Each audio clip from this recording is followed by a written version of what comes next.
translation. The son of Agni, named Svarochisa, became the second Manu. His several sons were headed by Jumat, Susena, and Rochismat. Purport.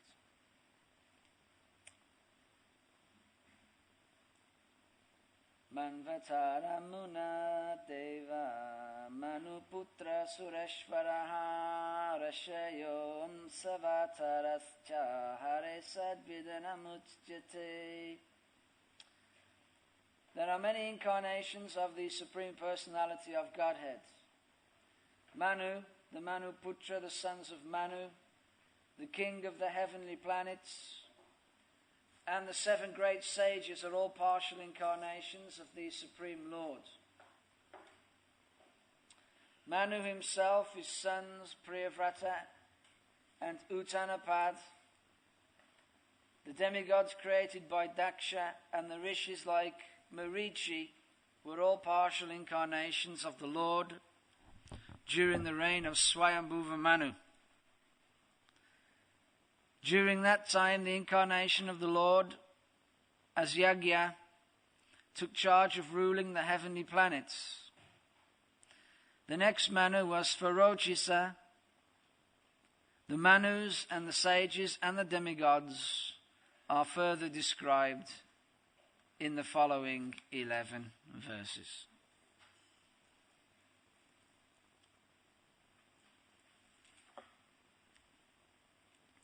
Om Agyanati Mirandasya Gananjanan Sulakaya Chakshumalatham Jaina Tasmai Shri Gurave Namaha Mokum Karoti Vachalam Pangum Langaiti Grimya Kripataraham Vandesh Grum Dinataniram Nama Om Vishnu Padaya Krishna Prastaya Bhutale Srimati Bhakti Vedanta Swaminiti Namine Namaste Sarasvati Devi Guruvara Pichanireni Viseshashanya Varivastachade Shutanire Panchakalpatrubhyascha Kripasindubhaya Vichapatitanam Pavanebhyo Vaishnavebhyo Namo Namaha Jai Shri Krishna Chaitanya Prabhu Nityananda Shri Advaita Gadadhar Shivasari Gaura Bhaktivinoda Hare Krishna Krishna Krishna Hare Hare Hare Rama Rama Rama Hare Hare.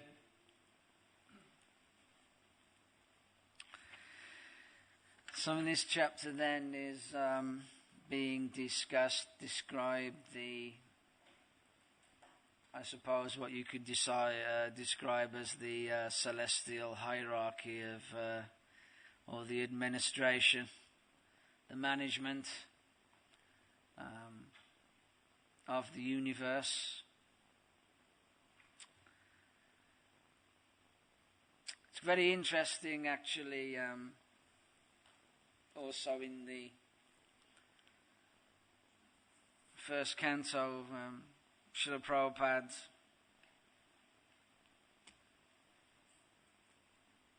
describes them as the incarnations. Just the point that there's a verse actually in the first canto that describes these avatars. Of course, we know the word incarnate means in the flesh, but Srila Prabhupada didn't seem to think it matters a great deal. He called them the incarnations because he perhaps thought the Westerners would understand it better. But there's a very beautiful verse in the first canto that describes how these Avatar means one who descends from the spiritual sky, one who descends from Godhead. Doesn't mean anything else.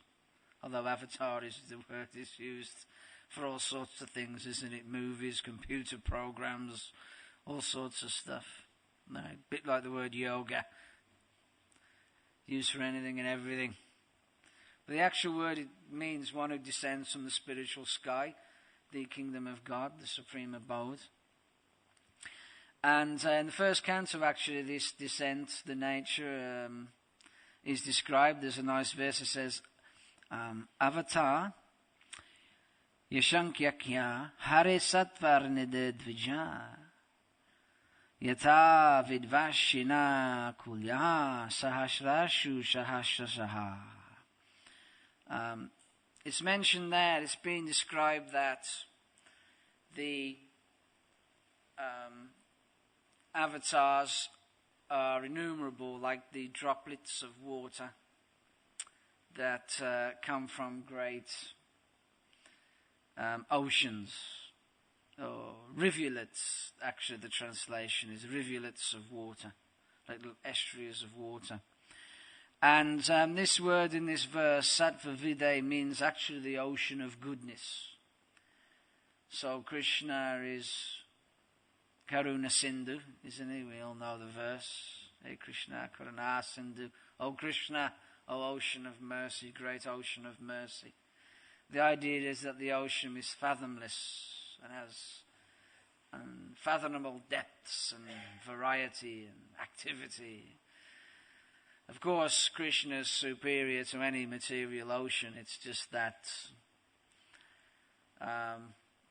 all these very poetic and beautiful analogies and comparisons help to make us understand a little better the nature of Krishna, enabling us to understand the greatness, the beauty and glories of Lord Krishna.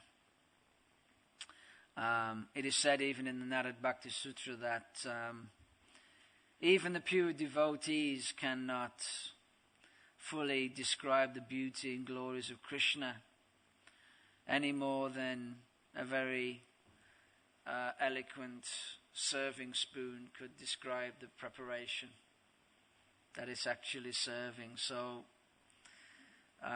because Krishna's glories are innumerable and his beauty is undescribable, then unless you're, well, it says even the self-realized souls have actually difficulty in trying to describe it, because it's beyond anything at this point in, at least,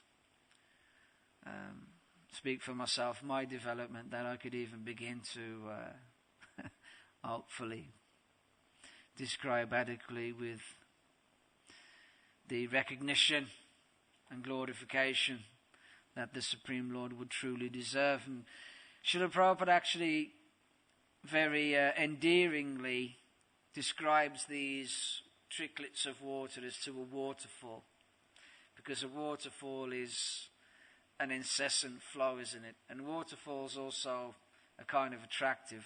People find them generally quite beautiful. Oh, look, there's a waterfall coming down. And so all these different avatars of the Lord, Srila Prabhupada likens them to an incessant flow, like a beautiful waterfall coming from that ocean of goodness, from that ocean of kindness, that ocean of mercy, incessantly, beautifully emanating constantly.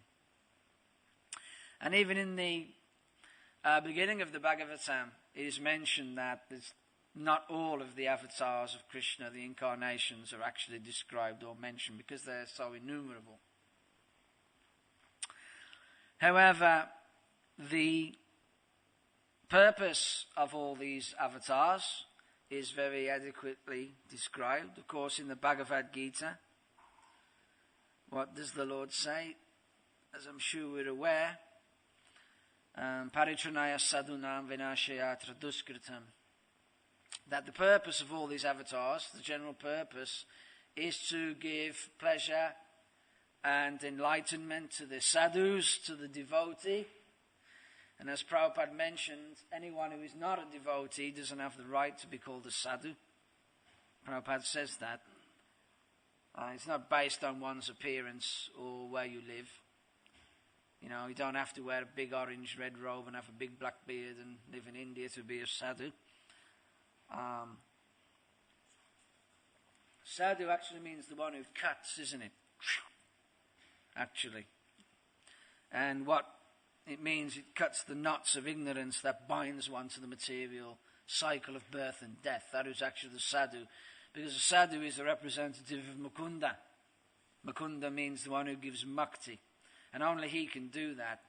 So because the one who is the sadhu, he can actually cut and give that mukti Therefore, Prabhupada said, if you're not a devotee of Krishna, then you have no right to be called a sadhu, actually. And to do what? To sort out the duskritas. The duskritas are also described, actually, the duskritas means the atheists.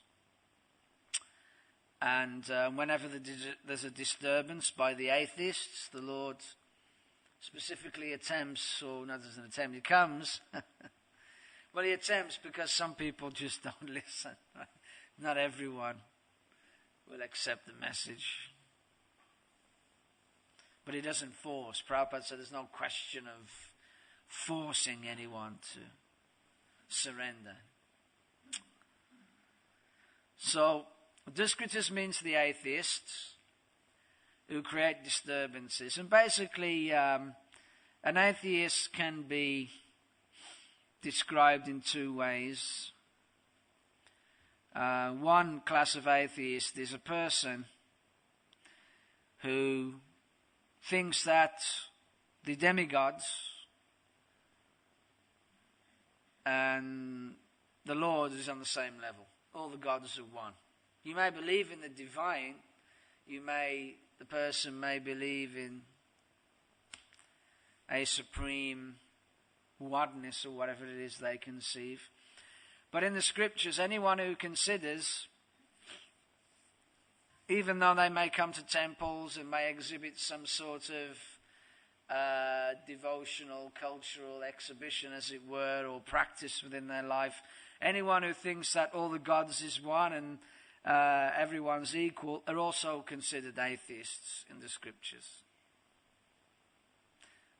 In this Sanskrit term for this is called pasandi. The word pasandi is mentioned. It means atheists.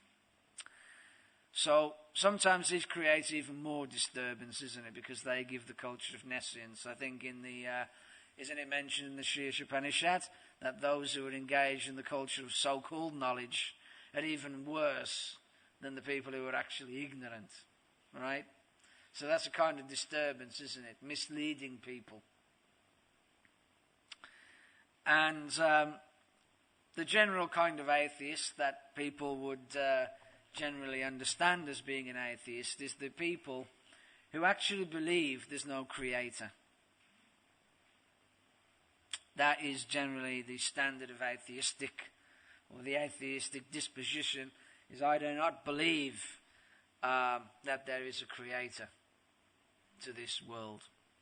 Whereas the devotee understands that these avatars actually are creators, isn't it? That the world, the material manifestation, is created by prominent avatars of Lord Krishna.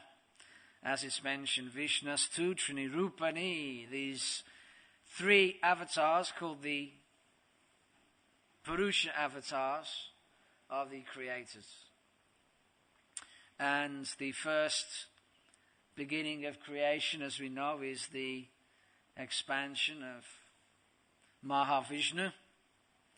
He's the incalculably huge avatar of Krishna, who creates all the universes just by his breathing.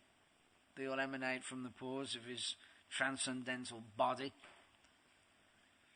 And then from Mahavishnu there is another avatar, another Purusha avatar, and that is Garbhodakshayi Vishnu. And Garbhodakshayi Vishnu is takes control of each universe. And he fills the universe half with water, and this water is called the Garbha, isn't it? The Garbhodan water. And there he lies, and this is, of course, where Lord Brahma is born, from this particular Purusha. I'm sure we all know the pastime, the lotus leaf grows from his navel, and then on that lotus, the interior designer of the universe, Lord Brahma, the engineer, is born. And then, of course, from Garabdaksha Vishnu, there is another emanation, another avatar, who is Shiriyai Daksha Vishnu. And of course, he is most commonly known as the Paramatma. He is the avatar who actually expands into every single atom. Actually, not just into every single atom. Even in modern science, I believe that they will tell you, for example, this book stand looks solid, but it's really just a mass of molecules and atoms and protons. And I mean, I don't know the blow-by-blow details, but it's all massive electrons and protons and this and molecules and everything, just vibrating at a certain frequency that allows it to be solid. But it's actually all comprised of energy. And whose energy is? It's Krishna's energy. And the super soul, the Paramatma, is actually, it's described, is actually responsible because he is a Purusha avatar. It's described. He's just going to the category of Purusha. So what his responsibility is actually creating all the different levels and natures of consciousness within the heart of the living entity. All the different states of consciousness. And he grants this state of consciousness, and we act upon that consciousness, isn't it? Generally we understand that our thoughts come before our actions. If somebody does anything weird or stupid, we always remark, isn't it, what the hell are these people thinking? Right?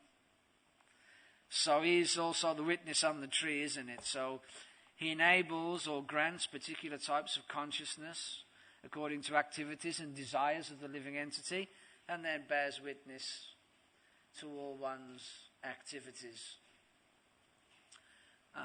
due to that state of awareness.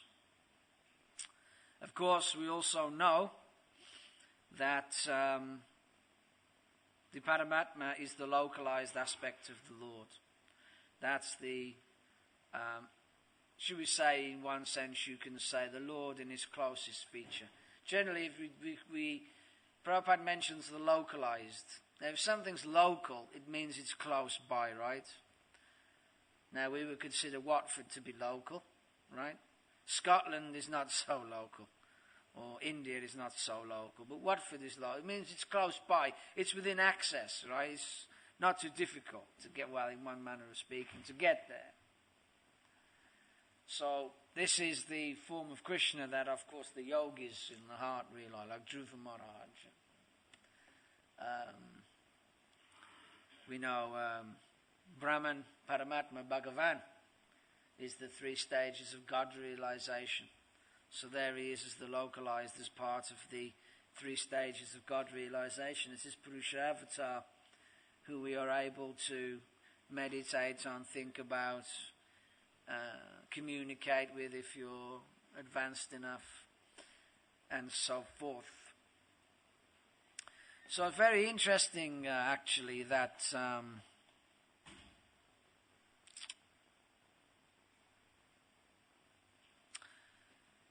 this Paramatma, who is the source of all life, Srila Prabhupada here in the purport mentions that the Lord took the form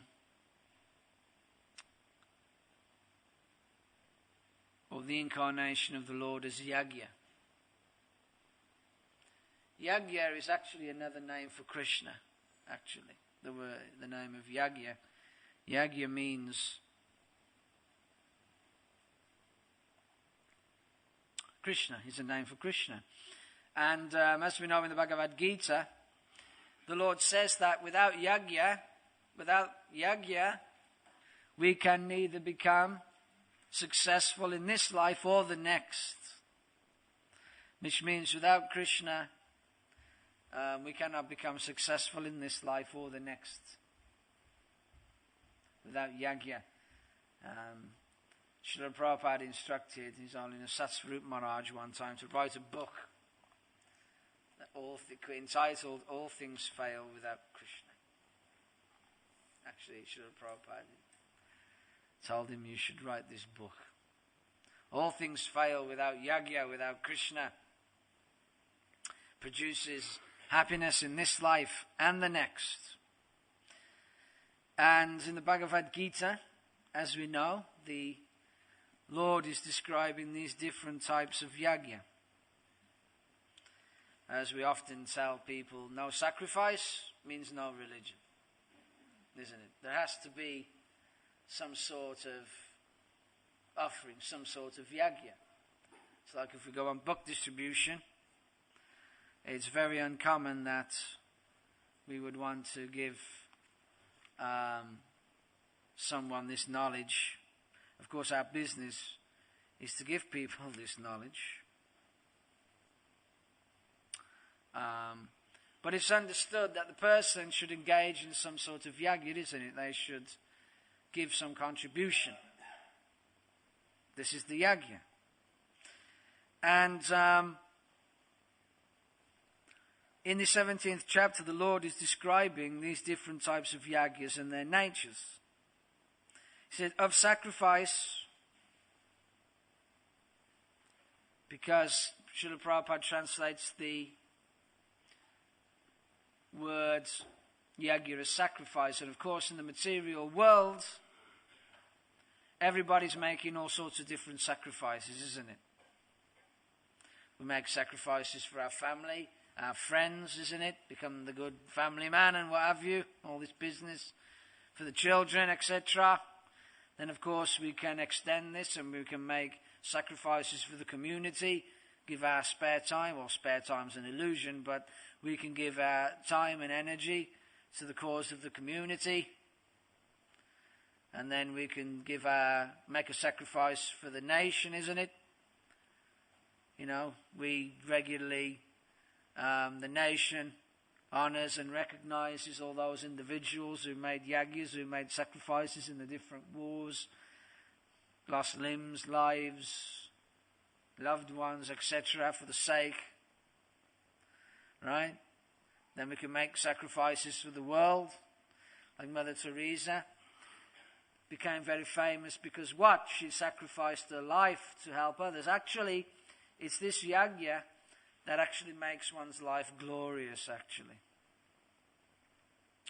Krishna, isn't it? It's mentioned that real fame comes when Krishna, actually real anything, when Krishna grants, when yagya, from yagya, whatever comes from yagya, fame, wealth, honor, all these things become real. If one, it's mentioned in the scriptures, I think in the narration of Dhruva Maharaj, that if one ultimately wants to become infinitely famous, it is the result of yagya. It is the mercy of Krishna. And of course there are examples, on the material level, the sacrifice or the results of such are not really guaranteed. Gandhi is a typical example, isn't it? He sacrificed apparently so much for his country, and then the end result was he was simply murdered by his own countrymen. Right? The same people who he was trying to liberate, they killed him. His own men shot him. So that was the result of material sacrifice. The Lord said, of all sacrifices, the sacrifice performed according to the directions of the Scripture is a matter of duty by those who desire no reward is of the nature of goodness. And this is quite interesting, isn't it? Making sacrifices to the Lord into the matter of duty. That means do it just for the sake of it. So someone could argue, do I do it just for the sake of it? Well, the answer is yes. You do it just because it's Him. Just because it's the Lord. And according to scriptural directions.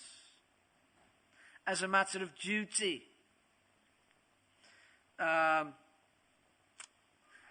Desirous of no reward. I mean, this is generally quite a tall order for many people, isn't it? I mean, there's Jai Shri Shri Radha Gokula Nanda Ki. Jai Shri Shri Sitaram Lakshmana Hanuman Shri Shri Koranitai Bhagavan.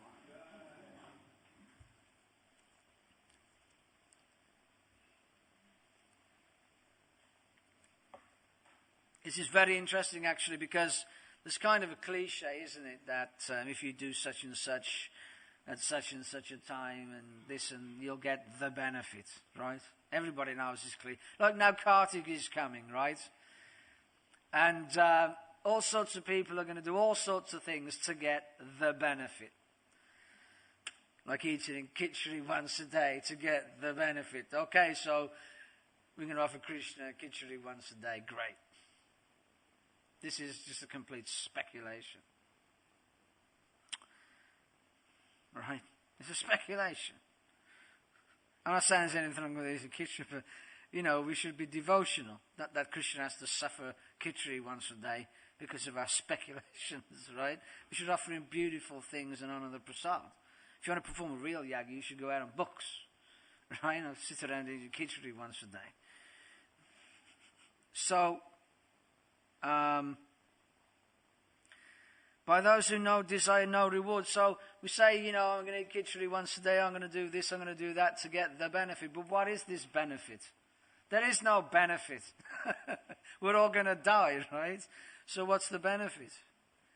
See, when you do a yagya in the mode of goodness, we're not interested in the benefit. To hell with the benefit, right? We're meant to be doing it for the satisfaction of the Lord. What is this benefit? Right? Like we have a health benefit. Eat khichdi once it's good, you eat, you do this, you do that, it's good for the health. Well, that may be so, but like Srila Prabhupada said, no one's healthy, we're all dying. Right? And if you went into a terminal ward and you saw someone with 6 months to live, you wouldn't necessarily consider them to be particularly healthy, would you? Because they're dying. So as soon as we enter this material world, we're all on death row. We're all on the terminal stretch, right? So you may do so many things, but what is ultimately the benefit? There is none, because we're not healthy, because we're all going to die, right? So the real benefit is self-realization. So doing things simply out of duty is actually the domain of the self-realized soul, actually. Sometimes we think duty means mechanical, but it's not, because the real duty is param dharma, isn't it? Param dharma. The real duty of the human being is to become a self-realized soul. And Prabhupada says that the pure devotees, they do their duty out of love. Being spontaneous doesn't mean you don't have to do any duty anymore. I mean, we often heard, responsibility is like kind of a buzzword in life, isn't it? We hear a lot about you have to be responsible, which is true. Srila Prabhupada said without responsibility, if without being responsible, it's very difficult to make progress materially or spiritually. But duty actually has a far more important position. And we don't hear about this very often, do we? What does Krishna say? That even if it's better to do your own duty, even though it's not so great, right, than to try and do somebody else's business. Right? Accepting responsibility for all sorts of things that really you shouldn't be doing. Your duty as a human being to become self-realized. I mean, anyone can be responsible in that. I mean, Adolf Hitler, I'm sure, was very responsible. He took the responsibility of organizing armies and conquering nations and doing what he thought was great at the time, right? Which was exterminating and murdering millions of people. Right? And he was responsible. I mean, in the human form of life, everybody's responsible. Because even if you, by some secular interpretation, are considered the most irresponsible person on the planet, you're going to be held completely responsible for everything you did or didn't do.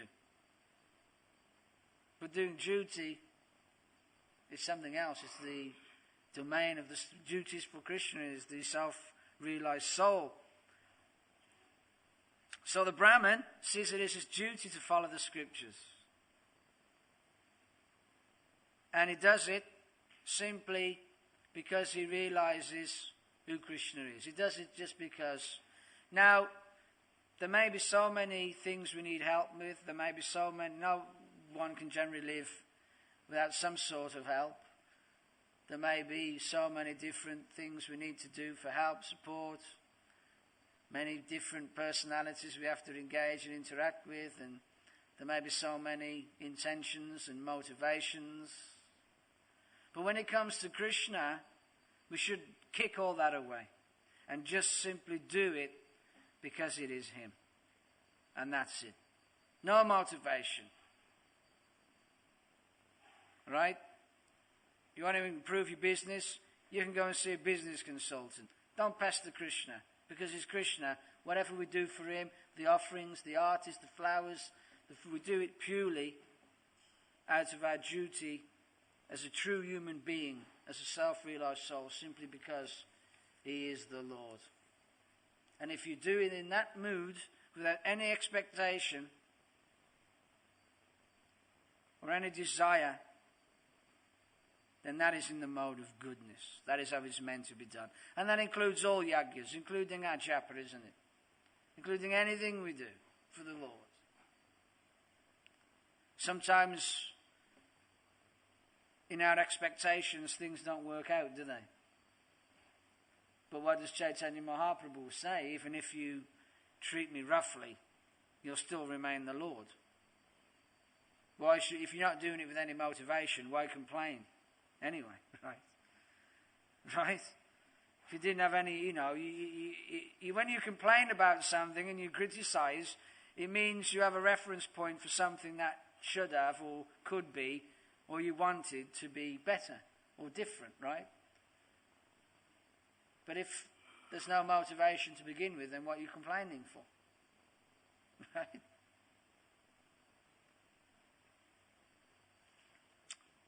Yes, of sacrifices, the sacrifice performed according to the direction of the scriptures, the matter of duty by those who desire no reward is of the nature of goodness. So this is the real yagya. This is how to really connect with yagya, Krishna, the heart. And then, of course, Krishna goes on, but the sacrifice performed for some material benefits, for the sake of pride. O chief of the Bharatas, you should know to be in the mode of passion. Making sacrifices to increase your fame. Simply doing it, I'll make a big sacrifice and then I can have my name in lights. Right? Or I can, advertise my business. Right? And then I'll get some recognition and maybe even some profits, who knows? So many people come to the temple. Right? Prabhupada says they make good business out of Krishna's name. Anything done for a material purpose is considered in the mode of passion. And then, of course,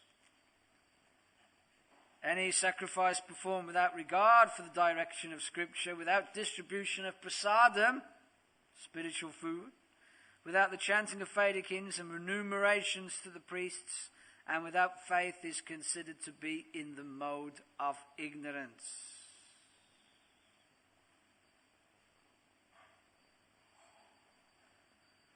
That's pretty self-explanatory, isn't it? The point being, without scriptural direction, speculation. We have the scriptures. If we're not going to adhere to them, if we're not going to use them as a benchmark for what is right or wrong, what we should or shouldn't be doing, then what's the point in having them? All right?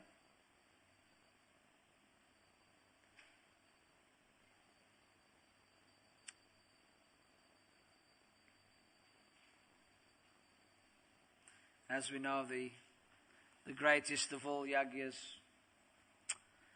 is the Sankirtan yagya. The actual yagya is Sankirtan yagya, actually. San means together, isn't it? Sankirtan. I know I've mentioned this before. I'm still trying to find the verse and do the maths, but I remember many years ago His Holiness Shiva Ram Swami gave class, and he was discussing about a verse in the Chaitanya Bhagavat. I'm still trying to find the verse. I'm so scatterbrained. But anyway, he did the maths, and this particular verse, in fact, well, not that particular verse, the entire book is concerned with the Sankirtan Yagya. If you read the Chaitanya Charitamrita and these different books about Chaitanya Mahaprabhu's Leela, what's it talk about? It's all about Kirtan and Prasadam, isn't it? Mostly, isn't it? Associating with devotees, chanting together and taking Prasadam together. That's the actual Yagya. I mean, Japa is of all the Yagyas, but actually the Yuga Dharma is actually not Japa in the kind of, in one sense. It's actually Sankirtan together. So Maharaj, by discussing and studying this, because I was obviously infinitely more learned than I am, that's for sure, but he come to the calculation, the realization, that this Sankirtan is so powerful. If you're chanting 16 rounds a day, and you go on Hari Nam, Sankirtan, for 8 hours a year, not 8 hours a day, 8 hours a year, that will double the potency of your Yagya, your Japa Yagya. So that's how powerful this Sankirtan Yagya is. 8 hours a year. My Guru Maharaj told me when they, in 26 Second Avenue, they used to go 8 hours a day. Just imagine. Now it's, very, unfortunately it's not so common, all the devotees.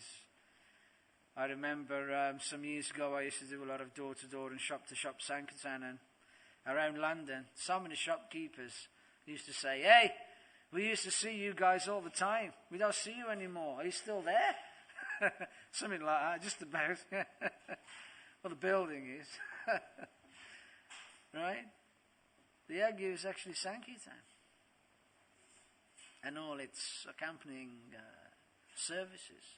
Actually, one very senior disciple of Srila Prabhupada, one Mataji, she was telling me that when, in the beginning days of the movement, there was only 2 services, deity worship and Sankirtan.